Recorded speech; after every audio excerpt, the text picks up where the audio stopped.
జై తెలుగుదేశం జై తెలుగుదేశం జై తెలుగుదేశం జోహార్ ఎన్టీఆర్ జోహార్ ఎన్టీఆర్ జోహార్ ఎన్టీఆర్ వేదిక పైన వేదిక ముందర ఆసీనులైనటువంటి నాకు ప్రాణ సమానమైనటువంటి తెలుగుదేశం పార్టీ కుటుంబ సభ్యులందరికీ స్వాగతం సుస్వాగతం. పత్రికా విలేకరులకి మనస్ఫూర్తిగా స్వాగతం. దేశంలో అనేక రాజకీయ పార్టీలు ఉన్నాయి, కానీ మహానాడుల వేలాది మంది ప్రతినిధులతో మంచి చెడులు విధానాలు ఆలోచనలు చర్చించుకునే ఏకైక పార్టీ తెలుగుదేశం. ప్రతిపక్షంలో ఉన్న అధికారంలో ఉన్న మహానాడు అంటే అదే జోరు అదే హోరు. మీ ఉత్సాహం చూస్తే నా మనసు ఉప్పొంగుతా ఉందని చెప్పి తెలియజేస్తున్నా. రాయలసీమలో మహానాడు అంటే తిరుపతిగా ఉండేది. ఇప్పుడు తొలిసారి దేవుని కడపలో, అది కూడా కూటమి ప్రభుత్వం ఏర్పాటైన తర్వాత తొలి మహానాడు కడపలో ఏర్పాటు చేసుకుంటున్నాం.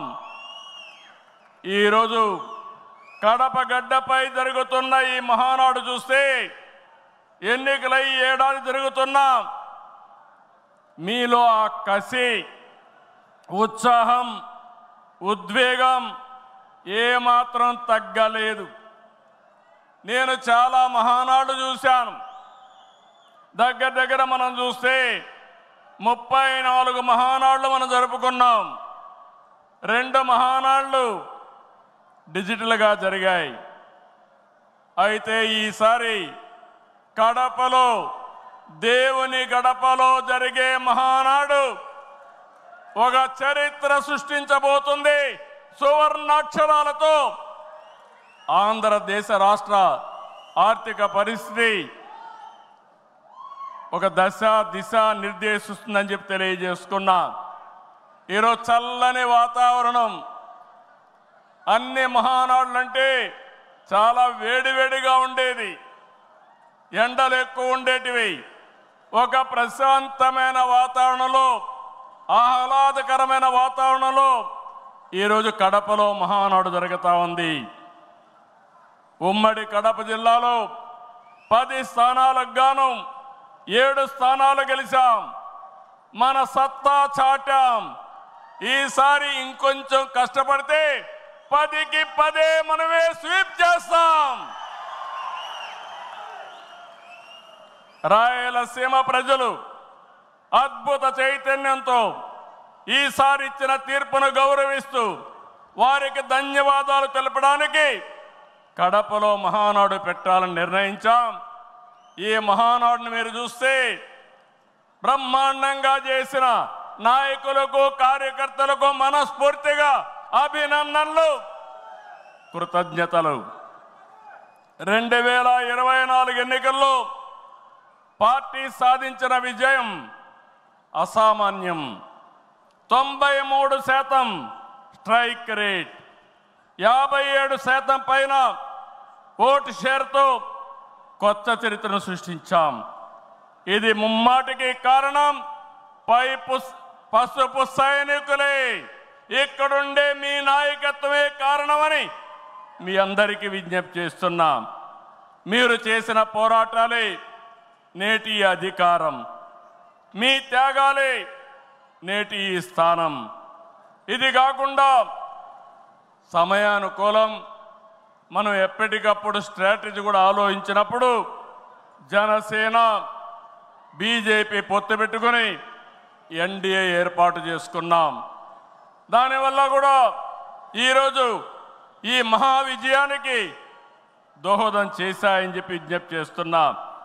ఏమీ ఆశించకుండా దశాబ్దాలుగా ప్రతి గ్రామంలో జెండా మోస్తున్న కార్యకర్తల వలనే మనం ఇక్కడున్నాం. నేనే కాదు, ప్రతి ఎమ్మెల్యే, ప్రతి ఎంపీ, ప్రతి మంత్రి గుర్తించుకోవాలి. 43 ఏళ్ల ప్రస్థానంలో దేశంలో ఏ పార్టీ ఎదుర్కొన్నటువంటి సంక్షోభాలు పార్టీ ఎదుర్కొన్నాం. అయితే పార్టీ పని అయిపోయిందని మాట్లాడిన వాళ్ళు వాళ్ళ పని అయిపోయింది తప్ప పార్టీ మాత్రం ఎప్పుడు ఎక్కడ తిరిగి చూడలేదు. తెలుగుదేశం జెండా రెపరెపలాడుతూనే ఉంటుంది. నాటి ఎన్టీఆర్ చైతన్య రథం, నేను చేసిన వస్తున్న మీకోసం పాదయాత్ర, ఎన్నికల ముందు లోకేష్ చేసిన యువగళం వరకు కార్యకర్తల్లో అదే పోరాట స్ఫూర్తి. పాలనంటే హత్య రాజకీయాలు, కక్ష సాధింపులు, వేధింపులు, తప్పుడు కేసులని మార్చేశారు గత ప్రభుత్వం. విధ్వంస పాలనతో రాష్ట్రాన్ని సర్వనాశనం చేశారు. దీన్ని ప్రశ్నించిన తెలుగుదేశం కార్యకర్తల్ని, నాయకుల్ని ప్రాణాలు తీశారు, వేటాడారు, వెంటాడారు, అక్రమ కేసులు పెట్టి అరెస్టులు చేశారు. కానీ ఒక్క వ్యక్తి కూడా ఎత్తిన జెండా దించకుండా పోరాటం చేసిన మిమ్మల్ని మనస్ఫూర్తిగా అభినందిస్తున్నా. ప్రశ్నించే వారి గొంతు నొక్కడానికి గ్రామస్థాయి నేతల గొంతులు కోశారు. మన పసుపు సింహం, మన చంద్రయ్య పీకగోస్తుంటే కూడా జై తెలుగుదేశం అని ప్రాణం వదిలిపెట్టాడు. అది మనందరికీ స్ఫూర్తి. ఆ స్ఫూర్తే ఈ పార్టీని నడిపిస్తుందని చెప్పి కూడా నేను మీకు తెలియజేస్తున్నా. ఇది ఒక్క ఉదాహరణ మాత్రమే. ఇలాంటి చాలా మంది కార్యకర్తలు ప్రాణ త్యాగాలు చేశారు. ఆశయ సాధన కోసం రాజీ లేని పోరాటాలు చేశారు. వారి స్ఫూర్తి తెలుగుదేశంలో శాశ్వతంగా ఉంటుందని చెప్పి కూడా నేను మీకు తెలియజేస్తున్నా. ఎత్తిన జెండా దించని కార్యకర్తల పోరాటాలు, త్యాగాల వల్లనే కూటమి ప్రభుత్వం అధికారంలోకి వచ్చింది. మీ త్యాగాలకు మహానాడు వేదికగా శిరస్సు వంచి మీకు పాదాభివందనం చేస్తున్నాను. ఇక్కడుండే కార్యకర్తలే కాకుండా రాష్ట్రం మొత్తం కూడా ఇదే పోరాటం చేశారు.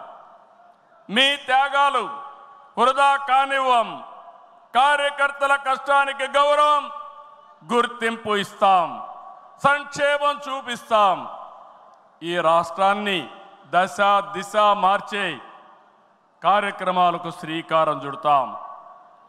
దేశంలో అనేక పార్టీలు ఉన్నాయి, కానీ ప్రజల జీవితాల్లో ఇంతగా ప్రభావితం చేసిన ఏకైక పార్టీ ఉందంటే అది ఒకే ఒక పార్టీ, తెలుగుదేశం పార్టీ. తెలుగు జాతి సంక్షేమం, అభివృద్ధి మాత్రమే అజెండాగా 43 ఏళ్ల టీడీపీ ప్రస్థానం సాగుతుంది.